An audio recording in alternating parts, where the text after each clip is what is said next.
స్వాగతం కామ్యవనానికి. మనం ఈరోజు కామ్యవనంలో ఉన్నాము. విమలాకుండ దర్శనం చేసుకుంటున్నాం. ఈ విమలాకుండు 400 మీటర్లో ఉంది. చూస్తూ ఉన్నారు కదా. ఈ విమలాకుండు చాలా ప్రసిద్ధమైంది, చాలా దివ్యమైంది. ఎవరైతే ఈ విమలాకుండలో స్నానం చేస్తారో వాళ్ళకి కృష్ణుడి యొక్క ప్రేమ లభిస్తుంది అనమాట. అలాంటి పరమ పవిత్ర స్థలంలో మనం ఉన్నాం. మరి దీనికి విమలాకుండ అని పేరు ఎందుకు వచ్చింది అంటే, సింధీ రాజ్యానికి ఒక రాజు ఉండేవాడు. ఆయన పేరు విమల. ఆయనకి 60,000 మంది రాణులు ఉన్నారు. ఆ 60,000 మంది రాణులు ఉన్నా కానీ ఆయనకి పుత్రులు పుత్రికలు లేరనమాట. అప్పుడు ఆయన యజ్ఞవాల్కాయ దగ్గరికి వెళ్ళి ఆశీర్వాదాన్ని అడుగుతాడనమాట.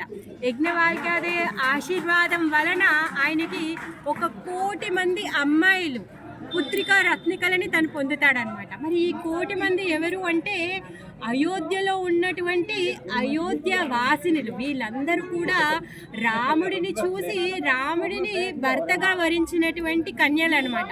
వీళ్ళందరినీ కూడా రాముడు ఆశీర్వదిస్తారనమాట. ఎందుకు? రాముడిగా ఉన్నప్పుడు తను ఏకపత్ని వ్రతంగా వ్రతం తీసుకున్నారు కాబట్టి తను అప్పుడు ఇంకెవరిని పెళ్లి చేసుకోలేరు. ఆ విధంగా కృష్ణుడిగా వచ్చి వాళ్ళందరినీ కూడా వాళ్ళ యొక్క కోరికను తీరుస్తాను అనేసి చెప్తాడనమాట.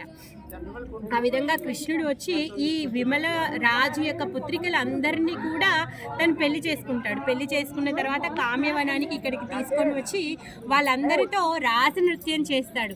కృష్ణుడే వాళ్ళకి స్వయంగా పొందాము అనే ఆనంద పరవశంలో వాళ్ళ కళ్ళల్లో నుంచి వచ్చినటువంటి ఆనంద బాష్ప జలమే ఈ విమలాకుండలో ఉన్నటువంటి జలము. ఈ విమలాకుండకి కృష్ణుడు ఒక వరాన్ని ఇస్తాడనమాట. ఎవరైతే ఈ విమలాకుండలో స్నానం చేస్తారో వాళ్ళకి కృష్ణ ప్రేమ లభిస్తుంది అని, గోలోక ధామ వాసము లభిస్తుంది అని చెప్పేసి తను చెప్పాడనమాట. అలాంటి విమలాకుండ తటంలో మనం కూర్చొని ఉన్నాము. ఈ విమలాకుండలో సమస్త తీర్థాలు కూడా అన్నీ కూడా ఇక్కడే ఉంటాయన్నమాట.